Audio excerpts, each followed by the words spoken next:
오늘은 소녀 마리아에게 배우다라는 제목으로 말씀 전하겠습니다.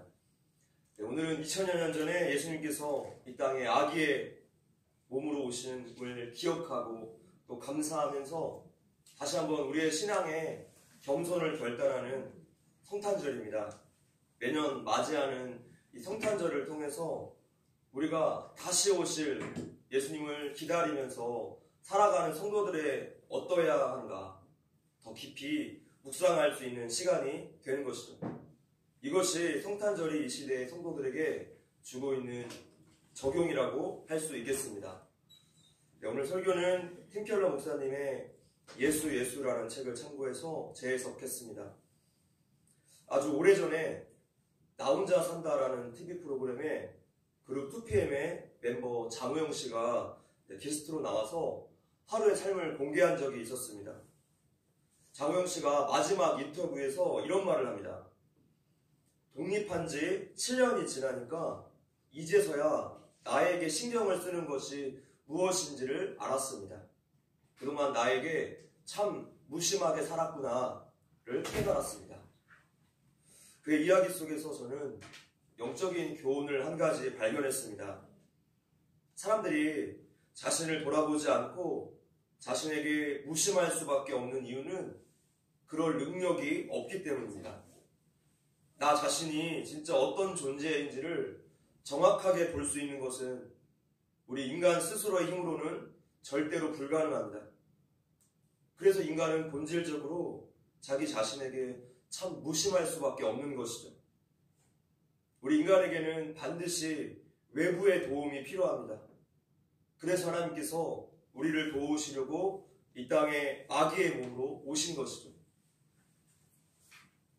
성경에 예언된 이 땅에 오실 왕에 대한 소식을 천사가 마리아에게 가지고 왔습니다. 오실 예수님의 소식을 접한 마리아와 이제 다시 오실 예수님의 소식을 접한 이 시대의 성도들이 지금 같은 선상에 놓여 있다는 것이죠. 사도 누가는 마리아의 성육신 소식에 대해서 어떻게 반응했는가, 왜 이렇게 장황하게 들려주고 있을까? 바로 믿음으로 반응하는 마리아를 우리 신앙의 본보기로 삼기 위해서 그렇습니다. 마리아의 반응 속에서 우리는 세 가지의 교훈을 받을 수 있습니다. 그 첫 번째 교훈은요, 마리아를 통해 배우는 신앙, 그 첫 번째, 많은 단계를 거치라는 것입니다. 천사가 나타나서 마리아에게 하나님의 메시지를 전했습니다. 어떤 사람이 이런 말을 했습니다. 나는 회의론자라서 질문을 참 많이 합니다. 그런데 종교인들은 묻지도 따지지도 않고 그냥 믿습니다. 한마디로 종교인들이 맹신한다는 거예요. 맹신은 이단에서만 나타나는 것이 아니라 이 건전한 교회에서도 나타납니다. 근데 지금 마리아가 맹신하고는 거리가 멀어요. 우리 29절을 봅시다. 한번 같이 읽어볼까요? 시작. 처녀가 그 말을 듣고 놀라 이런 인사가 어찌함인가 생각하네. 자, 여기에서 생각하네 라는 말은 그 원문의 뜻을 제대로 반영하고 있지 못합니다. 원어로 보면요, 이 단어가 감사를 실시하다라는 뜻입니다. 그러니까 재정회계에서 사용되는 용어를 사용하고 있어요. 마리아가 아기 천사의 말을 듣고 매우 이성적으로 계산을 하고 저울질하고 숙고했다라는 뜻이에요. 그런 의미에서 감사를 실시하다라는 뜻입니다. 마리아가 천사를 보고 매우 놀랐습니다. 또한 의문이 들었어요. 지금 내 눈앞에 보이는 게 정말 천사 맞아? 잘못 본 것은 아니나? 이게 무슨 일이지? 생각하면서 천사의 메시지를 즉각 받아들인 것이 아니라 질문을 합니다. 34절입니다. 시작. 마리아가 천사에게 말하되 나는 남자를 알지 못하니 어찌 이 일이 있으리이까? 앞으로 자신의 뱃속에 있을 성령님에 의한 한 아이의 잉태에 대해서 어떻게 이런 일이 있을 수 있습니까? 라고 되묻고 있어요. 마리아에게 있어서 믿음의 반응은 그냥 덮어놓고 무작정 믿는 게 아니라 이성까지도 포함되고 있다는 것을 우리가 알 수 있습니다. 우리 현대인들은 과거의 글들을 읽을 때 교만한 태도를 취하기 일쑤입니다. 마치 옛날 사람이며 전부 다 우리보다 지능이 낮다는 듯이 말이죠. 우리는 그 당시의 사람들이 미신에 빠져 있고 또 미개하다고 단정 지을 때가 많습니다. 그러나 2000여 년 전이라고 해서 사람들의 지능이 모자란 것은 아닙니다. 오히려 오늘날 사유를 멈춘 이 현대시대의 사람들이 그 시대 사람들보다 더욱더 뒤처집니다. 사유를 멈춰버렸고 자극적인 문화에만 길들여져 있기 때문입니다. 우리가 고전들을 보면 현대인들보다 훨씬 더 생각이 깊고 풍부하다는 것을 느낄 수 있습니다. 예를 들어서 장로교의 창시자인 칼빈의 대표적인 책이 있습니다. 기독교 강요라는 책인데요. 이 책만 보아도 그가 20대 초반에 이 엄청난 책을 완성했어요. 제가 나이가 들어서 할아버지가 되어도 그 20대 칼빈의 지식을 따라갈 수가 없습니다. 예전 사람들도 이 시대의 사람들 못지않게 충분히 합리적인 사고를 했다는 것을 말씀드리고 싶어요.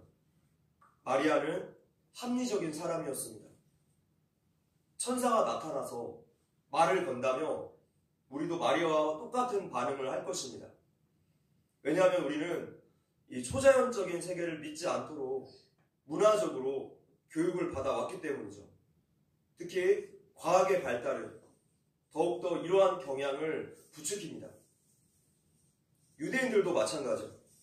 행여 하나님이 인간이 되실 수 있다는 이 개념을 믿지 않도록 문화적으로 교육받아왔습니다. 그래서 유대인들이 성육신 사건을 믿지 않는 거죠. 그래서 우리가 문화적으로 받은 그 교육과 마리아가 그 시대에 유대인으로서 받은 교육은 마찬가지란 거예요. 그런데도 성경의 증거와 이 체험이 합해지니까 불신의 장벽이 허물어졌고 마리아가 결국에 복음을 믿기 시작합니다. 이 믿음의 원리는요, 지금도 똑같아요. 마리아가 회의와 의문을 가슴에 품어놓고 또 질문도 했습니다. 오늘날 우리도 이렇게 똑같이 해야 돼요. 덮어놓고 믿지 말고 궁금한 것은 좀 찾아보고 질문을 해야 합니다. 하나님 알기를 갈망해야 하고 그분의 말씀을 힘써 배워야죠. 성경을 읽지 않고 말씀을 배우지 않는데 어떻게 하나님을 믿습니까? 믿음의 그 내용이 본질인데 내용을 모른다면 도대체 우리는 무엇을 믿고 있는 것입니까? 마리아의 믿음은 단계적으로 이루어졌습니다. 기독교의 신앙은 단번에 그 삶이 완전히 바뀌는 성화되는 경우는 없습니다. 사도 바울조차도 예전 로마서 강해 때 말씀드린 것처럼 예수님을 만난 이후에도 사역 중심의 차가운 사람에서 관계 중심의 따뜻한 사람으로 성숙되어져 가는 모습을 볼 수 있습니다. 하나님은 성도들의 인생에서 여러 가지 일들을 경험하게 하시고 조금씩 배우고 자라나게 하세요. 지금 우리 모두가 배우는 중입니다. 자라가고 있습니다. 그런데 성도의 변화, 성화를 획일화시키는 것은 또 참 위험한 일이 됩니다. 저마다 다 다르기 때문이죠. 철로 역장의 저자 존 버녀는 거의 1년 반 동안 몹시 괴롭고 우울한 상태를 보낸 뒤에야 돌파구를 찾아서 그때 하나님의 은혜와 사랑을 받아들였습니다. 성 어거스틴도 같은 경우이죠. 아주 오랜 세월 동안 고뇌하며 넘어지면서 또 방탕하게 살면서 생활하다가 밀라노에 있는 한 정원에서 갑작스러운 회심을 맞이하게 되죠. 반면에 빌립보의 간수는 어떻습니까? 복음을 처음으로 듣자마자 섬광처럼 깨달아져서 하나님을 온전히 영접했고 즉시 세례를 받았습니다. 그러나 그의 성품마저도 한 번에 바뀔 수는 없었을 거예요. 이렇게 오랜 시간 동안 이루어지는 회심이 있는가 하면은 빌립보 관수처럼 극적이고 또 급작스러운 회심도 있습니다. 사람마다 하나님이 사용하시는 것이 다르다는 거예요. 마리아는 복음을 받아들이는 그 과정을 보며 우리의 신앙 여정에 도움이 되는 내용들을 많이 찾아볼 수 있습니다. 그 마리아의 첫 번째 반응은요, 의심이었어요. 복음의 메시지를 처음 들었을 때 어떻게 이런 일이 있을까라고 질문했습니다. 전혀 말이 안 되는 불가능한 일입니다. 이것을 천사에게 정중하게 표현했던 거예요. 우리도 오늘날 이 복음의 메시지를 듣고 한 번쯤 의아하게 생각해 본 적이 없다면, 의심해 본 적이 없다면 어쩌면 복음을 제대로 안 것이 아닐지도 모릅니다. 우리의 신앙은 끊임없는 질문의 연속이 되어야 합니다. 의인이었던 욥조차도 하나님께 수없는 질문을 하면서 그렇게 하나님에 대한 지식을 배워나가지 않았습니까? 여러분들은 복음에 대한 질문이 있으십니까? 어쩌면 복음이 우리에게 생소했던 적이 없었을 수도 있어요. 특히 기독교 가정에서 자란 모태신앙인들은 더욱더 그렇죠. 문득 복음이 좀 어이가 없고 불가능하고 믿기 힘든 적이 없다며, 아무런 의심이나 마음의 질문조차 없었다며, 어쩌면 나는 오늘 복음을 맹신 또는 맹종하고 있는지도 모릅니다. 이러한 맹신의 신앙에서 자발적인 순종의 기쁨은 나올 수가 없습니다. 마리아는 복음이 선뜻 내키지 않았어요. 믿기지 않았어요. 그럼에도 불구하고 마리아의 반응을 보면 참 유연합니다. 단칼에 마음을 닫고 대화를 끝낸 것이 아니라 더 많은 내용을 요구했어요. 바로 이러한 반응이 우리에게 너무나 중요하다는 거예요. 궁금증이 있다면 찾아보고 질문하고 구하라는 것입니다. 하나님은 우리 인간을 만드실 때 지정의를 주셨죠. 지식과 감정과 의지, 이 모든 것을 다 사용해서 하나님을 배우라는 거예요. 하나님과 관계하는 것입니다. 마리아의 두 번째 반응은 단순한 수용이었습니다. 38절입니다. 자, 시작.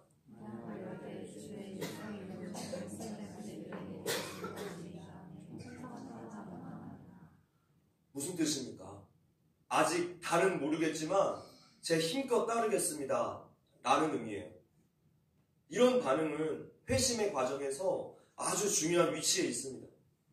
적어도 내 마음을 열고 수용해보겠다는 자세예요. 그러면 전진할 수 있는 발판이 생기죠. 어떤 목사님이 몇 년 전부터 갑자기 교회에 나와서 꾸준히 예배를 드리는 한 자매를 만나서 상담을 합니다. 이 자매는 기독교 가정에서 자라지 않았고 그 전에 한 번도 교회에 나가본 적이 없었습니다. 그래서 목사님이 이 자매의 마음 상태가 궁금해서 질문을 한 거예요. 그랬더니 자매가 대답합니다. 전에는 기독교가 참 터무니없어 보였는데 이제는 아닙니다. 사실 알고 보니 다른 종교의 대안들이 더 믿어지지 않습니다. 그러니까 복음을 받아들이지 못할 이유가 없는 것이죠. 그러나 아직 확실하게 믿어지지는 않습니다. 어쨌든 지금 스스로 원해서 나오고 있습니다. 계속 듣고 배우고 싶습니다. 이 자매도 지금 오늘 본문에 나온 마리아처럼 일단 마음을 열고 아주 유연한 자세를 가지고 단순한 수용을 했습니다. 자, 그런데 믿음을 가지는 데는 왜 이렇게 시간이 오래 걸리고 또 믿는 과정은 저마다 다 다른 것일까요? 이것은 믿음이 우리 스스로 결심해서 얻어지는 것이 아니기 때문이에요. 내가 믿고 싶어서 믿습니까? 그렇지 않습니다. 믿음은 믿어지는 것이죠. 믿음은 하나님의 선물이라고 말씀했어요. 하나님의 작정하신 때가 되어서 우리가 믿게 된 것이죠. 그래서 우리는 구원에 관해서라며 단 1%도 기여한 바가 없습니다. 우리 우리의 구원의 과정은 우리가 통제할 수가 없어요. 우리 스스로는 예수님을 믿을 수 있는 능력이 없습니다. 하나님께서 어느 날 우리의 마음을 열어주시고 그 마음속에 있는 편견과 부정을 깨뜨려 주셔야지 가능해지는 것이죠. 그렇게 하나님의 은혜와 진리를 깨닫게 되고 기뻐하면서 이제 자신의 삶을 하나님께 드릴 수 있게 됩니다. 구원이라는 것은 처음부터 우리를 만드신 분이 우리를 다시 만드시는 과정이에요. 신학적인 용어로 재창조라고 하죠. 마리아에게 그러셨던 것처럼 하나님께서 우리에게 오셔서 자신에 대해서 계시해 주시지 않는 한 우리는 결코 그분을 만날 수 없습니다. 그렇다면 우리가 할 일은 무엇입니까? 많은 단계들을 거쳐서 끊임없이 하나님 앞에 나아오고 하나님을 배워나가는 것, 은혜의 자리에 날마다 찾아오는 것입니다. 마리아를 통해서 배우는 신앙, 그 두 번째는 경이감을 회복하라는 것입니다. 마리아의 신앙의 여정이 계속 진행되고 있습니다. 오늘 본문 그 다음에 이어지는 내용을 보면 마리아가 친척인 엘리사벳 집에 갔습니다. 그곳에서 회심의 결정적인 사건을 경험하죠. 마리아의 친척 엘리사벳이 세례 요한을 지금 뱃속에 임신하고 있었는데 마리아가 인사를 하니까 그 뱃속에 있는 아이가 막 움직이는 거예요. 그래서 엘리사벳이 성령이 충만해져서 큰 소리로 외칩니다. 42절부터 45절까지 시작. 큰 소리로 불러 이르되 여자 중에 네가 복이 있으며 내 태중의 아이도 복이 있도다. 내 주의 어머니가 내게 나아오니 이 어찌된 일인가. 보라, 내 무난한 소리가 내 귀에 들릴 때 아기가 내 복중에서 기쁨으로 뛰돌았도다. 주께서 하신 말씀이 반드시 이루어지리라고 믿은 그 여자에게 복이 있도다. 아멘. 엘리사의 고백을 듣고 나서 큰 깨달음이 마리아를 관통하기 시작했어요. 곧바로 마리아의 찬양이 이어지고 있습니다. 54절, 55절입니다.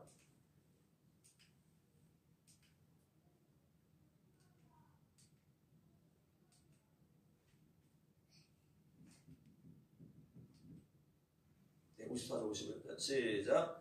그 종 이스라엘을 도우사 긍휼히 여기시고 우리 조상에게 말씀하신 것과 같이 아브라함과 그 자손에게 영원히 하시리로다 하니라. 지금 마리아가 아브라함에게 주신 하나님의 그 오래된 약속, 지난날 하나님께서 백성들을 구해주신 모든 일, 그분이 행하신 모든 행적들을 떠올렸어요. 그러다가 조상들에게 하신 하나님의 약속이 자기 자신에게 일어난 그 일과 연결이 됩니다. 48절입니다. 네, 자, 시작. 그의 요정의 비천함을 돌아보셨습니다. 보라, 이제 후로는 만세 나를 복이 있다 일거리리로다.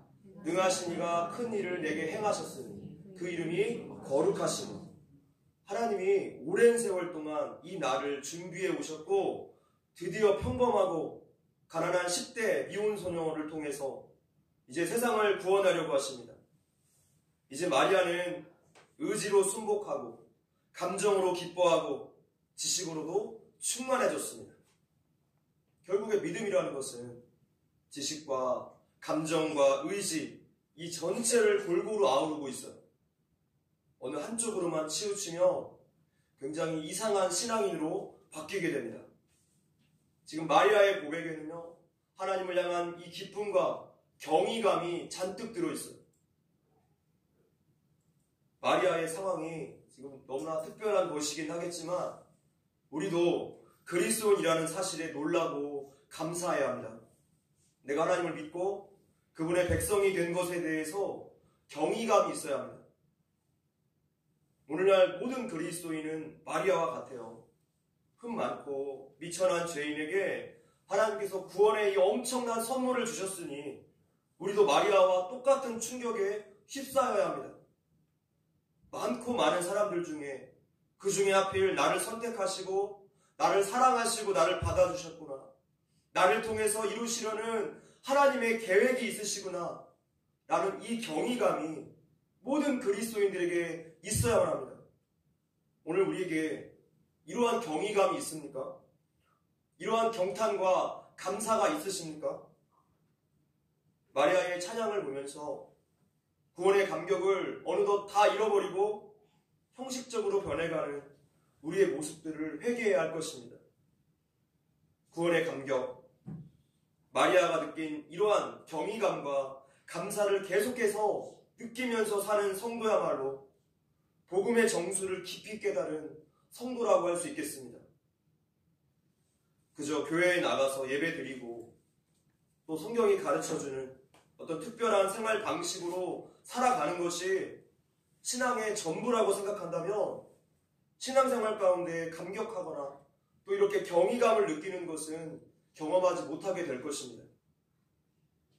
종교적인 행위와 선행을 열심히 하는 것이 기독교의 핵심 가르침이라고 생각한다면 또한 내가 생각하는 신앙생활의 어떤 기준에 못 미칠 때 여기에 좌절하고 또 여기에 계속 낙담한다면 우리 또다시 행위 구원으로 돌아가고 말아요.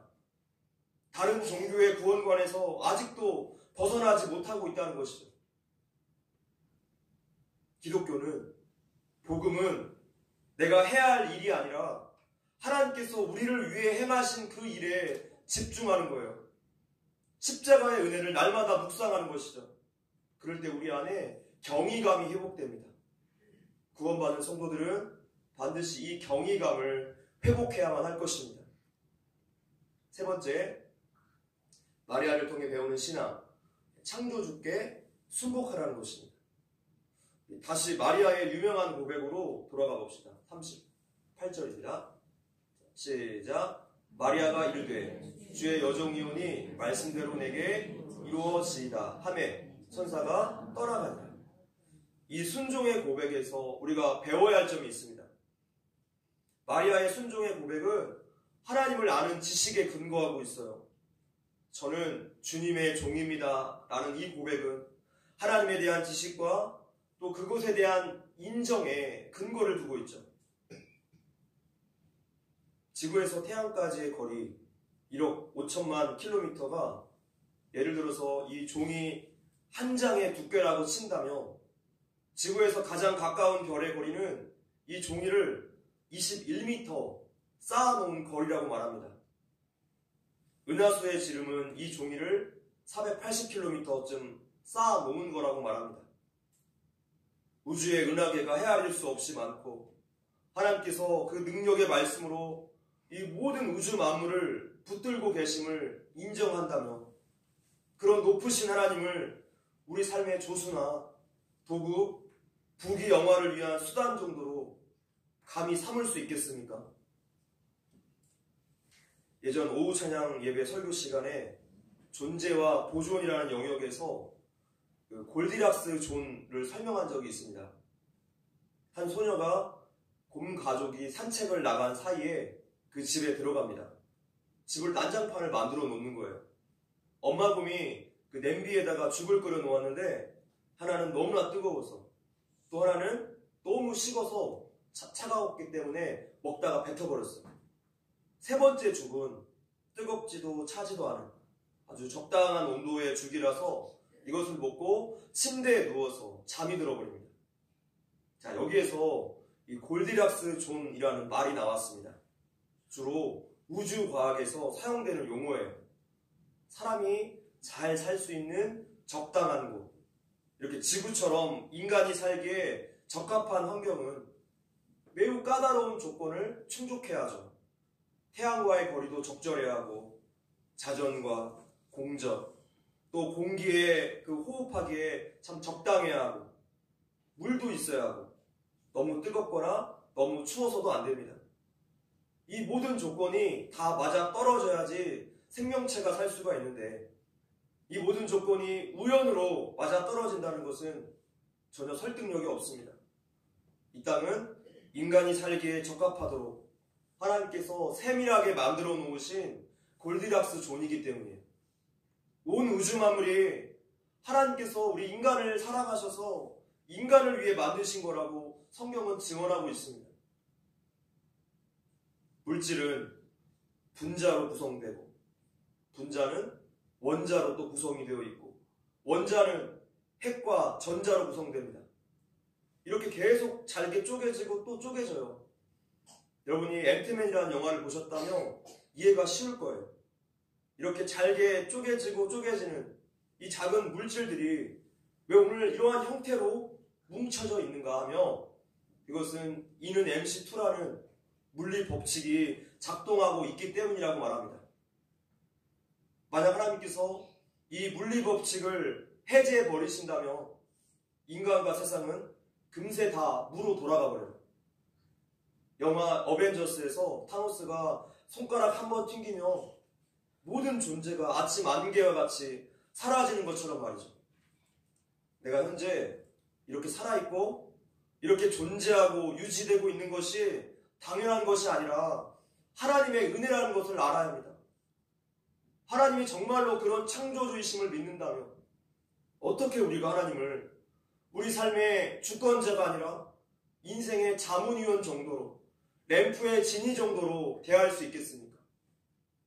결국 우리의 신앙은 창세기 1장 1절이 시작이에요. 태초에 하나님이 천지를 창조하시니라.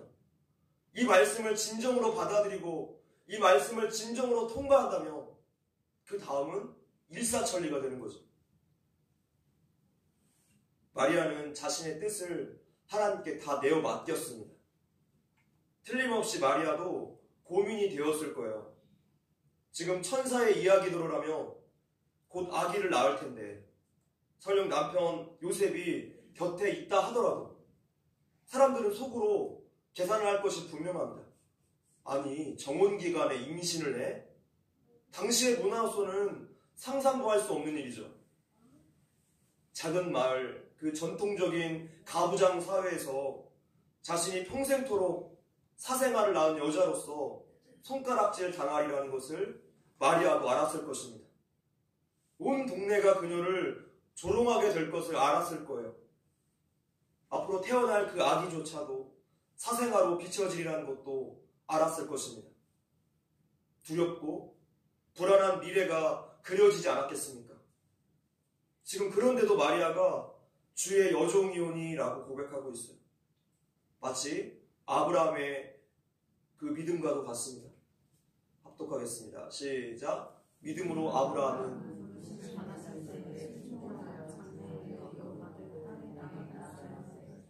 갈 바를 알지 못하고 나아갔습니다. 갈 바를 알지 못하고 나아갔으며, 마리아도 아브라함과 똑같은 반응을 보였어요. 마리아의 순종은 엄청난 것이죠. 여느 10대 소녀처럼 그녀에게도 미래에 대한 꿈이 있었을 거예요. 요셉과 앞으로 결혼해서 이러이러한 가정을 이루고 또 자녀는 몇 명을 낳고 이런 생각들이 있지 않았을까요? 그런데 하나님의 부르심 때문에 이 모든 미래가 불투명해졌어요. 이제 마리아 앞에 어떤 삶이 다가올지 누가 알았겠습니까? 그런데 마리아가 주의 여종이오니 라는 고백으로 아브라함처럼 갈 바를 알지 못하고 나아갑니다. 기독교의 신앙은요, 하나님 뭐뭐 해주시면 제가 뭐뭐 하겠습니다 라는 흥정이 아니라 창조주에 대한 순복입니다. 이제 그만 삶의 주인 자리를 내어놓아야 한다는 거예요. 삶의 주인 자리를 내어놓는 것이야말로 사람들에게 가장 거부감을 주는 일이죠. 세상은 개인의 자유를 중시하고 자아 실현을 중시하고 또 나를 사랑하도록 가르쳐 왔기 때문이에요. 지난주에 말씀드린 것처럼 팍스 로마의 정신, 높아지는 길에 사로잡혀 있기 때문입니다. 그래서 우리들은 이 주인 자리 문제를 만나면 엄두가 나지 않습니다. 마리아 같은 그 엄청난 신앙의 사람들에게만 그럴 만한 순종의 능력이 있다고 생각할지 몰라요. 그런데 사실 마리아보다 이 시대 우리가 훨씬 더 좋은 자원을 받았어요. 어떤 자원입니까? 읽어볼게요. 시작. 너희가 악할지라도 좋은 것을 자식에게 줄 알거든 하물며 너희 하늘 아버지께서 구하는 자에게 성령을 주시지 않겠느냐 하시니라. 우리에게는 성령님을 보내주셨어요. 그래서 비교해 본다면 마리아보다 우리가 훨씬 더 나은 상황이에요. 순종에 있어서. 성도의 삶에서 하나님의 이러한 명령은 우리들에게 어쩌면 실망과 또 고난을 만들어낼 때가 있습니다. 그러나 아이러니한 것은 그 고난을 통해서 성도가 하나님의 품에 더 푹 안길 수 있게 된다는 거예요. 고난은 하나님과 더 가까워지는 길이 됩니다. 고난을 통해서 점점 더 하나님을 나의 삶의 의미와 만족과 소망으로 삼게 되죠. 하나님의 은혜가 아니고서는 단 하루도 내가 살 수 없습니다. 고백하게 될 거예요. 날마다 그분을 바라고 그분을 찾게 될 것입니다. 마리아를 보세요. 사회 계층상 그 밑바닥에 가까웠던 10대 소녀가 내가 하나님께 순종을 한다면 지금 현실보다도 더욱더 낮아지고 더 고통을 받으리란 사실을 잘 알고 있었어요. 마리아는 저는 배우지 못한 가난한 소녀일 뿐이고 이 아기가 제 삶에 들어오면 저는 이 사회에서 매장당할 거예요. 그것이 어떻게 세상을 구원하는 길이 되겠습니까? 라고 천사에게 지금 묻고 있는 거예요. 그러자 천사가 이렇게 대답하죠. 37절입니다. 시작. 대저 하나님의 모든 말씀은 능하지 못하심이 없느니라.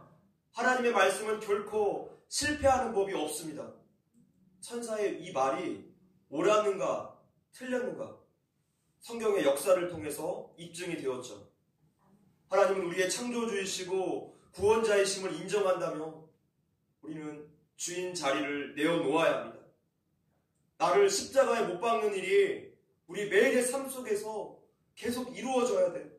자기 부정, 하나님 앞에 내어놓는 일이 계속 이루어져야 합니다. 그때 하나님께서 우리 삶의 모든 일들을 이루어 가실 거예요. 말씀을 맺겠습니다. 마리아와는 달리 오늘 우리는 예수님의 그 인생 전체의 이야기를 생생한 기사로 읽을 수 있는 그러한 시대에 살고 있어요. 예수님의 결과를 다 알고 있죠? 그 결과는 승리였습니다. 마리아는 어떻습니까? 십자가에 대해서 알기도 전에 그 길을 갔어요. 그렇다면 상황적으로 보아도 우리가 더 나은 상황이에요. 더군다나 우리를 도우시는, 우리의 순종을 도우시는 성령님도 계십니다. 평범한 10대 소녀 마리아도 이 순종의 시험을 통과했습니다. 그녀가 했다면 우리는 더 할 수 있습니다. 할렐루야. 마리아가 우리에게 보여준 그 신앙의 길을 통해서 우리는 더욱더 위로와 도전을 받습니다.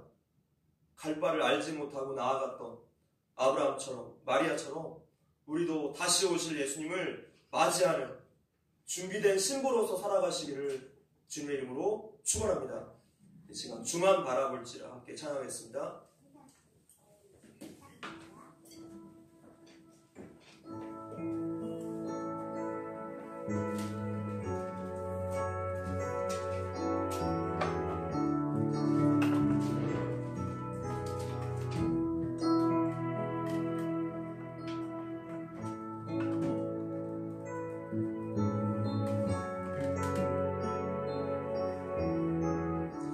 말씀을 생각해 보시면서 주 앞에 나아갑시다.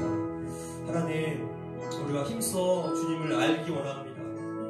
우리의 신앙 가운데 하나님을 더욱 사랑하고 우리에게 주신 지, 정, 의 그 모든 것으로 하나님을 경험하고 주님 붙잡고 주님께 우리 삶의 주인 자리를 내어드리는 그러한 신앙으로 성장할 수 있도록 주님 붙잡아 주시옵소서.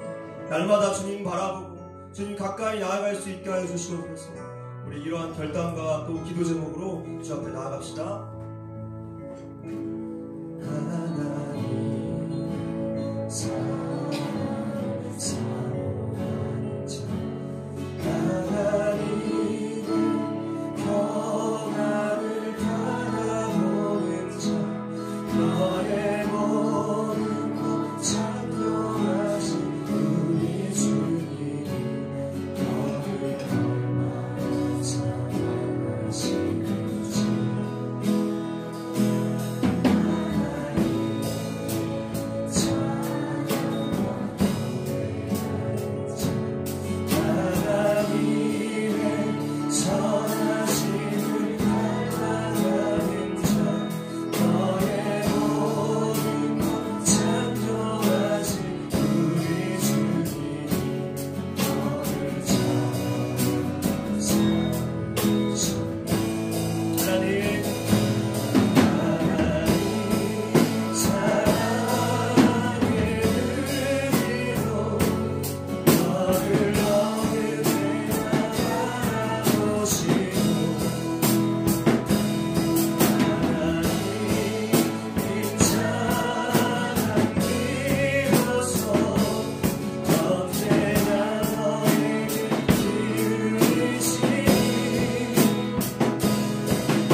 기도를 통하여서 우리가 다시 한번 우리의 신앙을 점검하고 준비된 신부의 자세로 살아가기를 결단합니다. 주님, 우리가 힘을 내어서 우리가 하나님을 찾고 배우고 주님을 더욱더 사랑할 수 있게 하여 주시옵소서.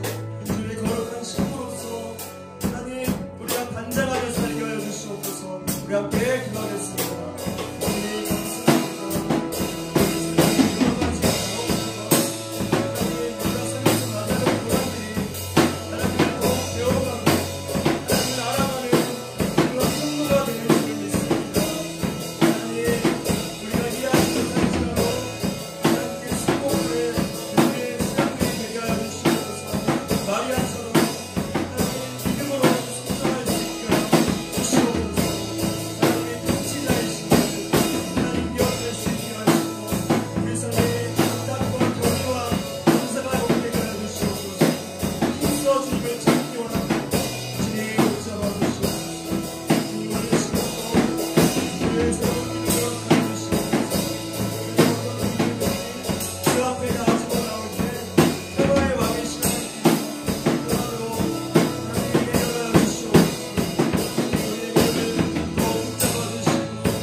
하나님 감사합니다. 우리가 힘써 주님을 찾고 배우게 하시고 우리 안에 늘 주님을 향한 경의와 감탄이 회복되게 하시고 다시 주를 붙잡고 늘 주님 앞에 찬양으로 또 순종함으로 살아갈 수 있도록 은혜 베풀어 주시옵소서. 삶에 어떤 고난을 만날지라도 하나님과 더욱 가까워지는 기회임을 알고 우리가 감사로 또 기쁨으로 받아들일 수 있게 하여 주시옵소서. 모든 것을 통치하신 하나님께서 모든 삶의 계획이 있으신 줄 믿습니다. 낙담하지 않게 하시고 늘 소망 가지고 살아갈 수 있게 하여 주시옵소서. 매일같이 감사하며 살게 하여 주시옵소서. 감사하고 예수님의 이름으로 기도합니다. 아멘.